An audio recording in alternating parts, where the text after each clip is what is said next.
Welcome, brethren! Now that a little bit over a month has passed since the beginning of Chapter 3 Season 2, I've done my exegetic and my practice to present you guys with the best tricks to use with the new movement options. This includes this weird looking run, tactical sprint, and this other cool thing called mantling. The point of this video is to show you guys the capabilities of what you can do when building when you include parkour. Mastery of these tricks will definitely help you with whoever you're fighting. Since it's been a few weeks since the release, you might see some old stuff, you might see some new stuff, but overall these will help you in your fights. I'll be explaining how to do these different advanced techniques with the mantling. I'll be showing you guys one specific flashy retake to do if you want to incorporate the tactical sprint and the mantling. Like the video if you enjoy it, subscribe to join the brethren. And without further ado, let's hop right into the video.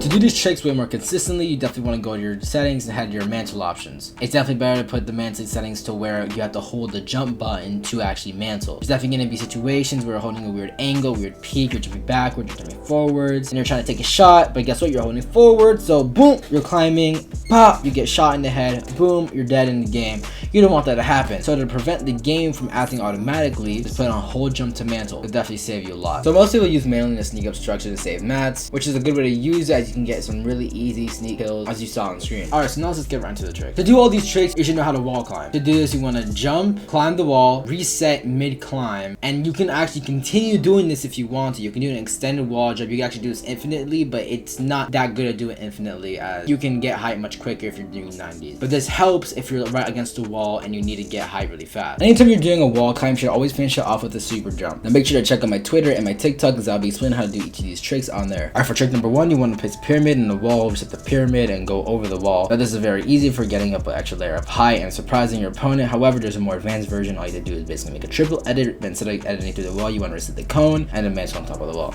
Now for trick number 2, in the simple option, what you want to do is make sure you're double ramping, place cones like so, jump out the side, and then mantle on top. There's actually 2 other versions of trick number 2 I wanted to show you guys. This one includes placing walls everywhere and then jumping on top. This other one, however, you can place cones in other places and still manage to jump out on top. It will more confuse your opponents as they wouldn't expect you to be on top of the other cone. Now for trick number 3, normally when you're doing a 180, you're going to be placing a stair, cone, and wall. Now if you plan on going down or just piecing up the person in front of you, then don't place an extra wall. But if you do plan on getting an extra layer, place an extra wall and do the wall climb. Now on screen you might see a retake that you normally see a lot if you're looking at montages. It's actually a way to incorporate trick number 3 with these kind of retakes. It's quite simple actually. Basically just follow the steps in the video. Once you do the triple header or quad header, whatever you want to do, you jump onto the side, you place a stair, cone, wall, and after that you place a wall above the wall you just placed, and then you do the wall climb. Now let's move on to trick number 4. For trick number 4, whenever you're ramping up, make sure to tackle sprint every now and then. This will definitely get you the height that you need to cover someone else. And yes, this can even incorporate some retakes that will fool your opponents. Place the 2 cones to the side, jump out, turn around, and latch onto that last cone. So before I get to explain trick number 6, I want to show you guys the worst version. Some people might do this and just climb around. Honestly, this is an efficient way of getting height, but there's a better way to do it. Now to do this trick that's actually very efficient and can actually trigger your opponents really easily, you're gonna need to know how to edit fast. So if you want to know how to edit faster, make sure to check out my other videos that teach you how to edit faster. Now this trick is pretty similar to the last one, except this time you're placing a ramp. Now there are definitely times you're gonna be placing a ramp and you're gonna need to side jump and surprise your opponent. And instead of 50-50ing midair, a good option is to jump over them and surprise them from the above. That's what makes this trick useful. But do keep in mind this is very hard to get down, and just like the last one, you're gonna need to know how to edit fast. Trick number 8 is definitely the hardest to do. This is because to do it you have to have perfect movement. You have to do 180, you have to do some type of retake where you have to turn around, place a wall, and then after you place the wall, edit the window and then do the wall climb. Now this trick could actually be added onto the previous tricks and the future tricks I'm about to show you guys. I'll tell you guys when it should be added. Now this trick number 9 is definitely very hard to get down. You basically want to do a protected side jump and then jump out from the back and then make a bunch of walls. After you make a bunch of walls, you flip the ramp, place a cone and 2 walls, you jump out the back. Now here is where you can apply trick number 8. You can place a wall right here and actually wall jump. Now an easier version that actually might be more viable would just be editing through the cone and then applying trick number 1. Okay, so for the final trick, trick number 10, I'm going to be giving you guys possibly the best way to gain height while being protected, using the mantle. Now whenever you're doing a 180, place a high wall and place a ramp. Now this will not only protect you, it'll give you an extra layer of height on top of the 180. Now to do this, you make sure sure you're at the very edge of the ramp before you hit that 180. Now after this, you can be creative. You can even super jump to the left, right, or even behind you. You can do a lot. You can go forward. There's a lot of things you can do after doing this 180. You can even do it again, like on screen. If you made it this far into the video, comment mantle. I want to see who the real ones are who stick to the end of the video. Also want to make sure how many people I'm reaching. Now this is the second to last video I'm making before the content switch. The next video I'm going to be giving away the rest of my tricks on how to eliminate delay from your PC. Make sure to watch it for that. Subscribe to stay tuned. Also make sure to turn the bell while you're at it. You get a notification for next time. Make sure to follow my Twitter and my TikTok, as in those two I will be explaining how to do the super jump as well as how to perfect the wall climb. That's it, the constant switch. Keep in mind that has to do with horror. If you like that, I have a playlist in my homepage at the very bottom called The Mimic. Make sure to check that out. Comments are now open, so you can comment on there if you desire. Like the video if you enjoyed. I hope you all have a blessed day.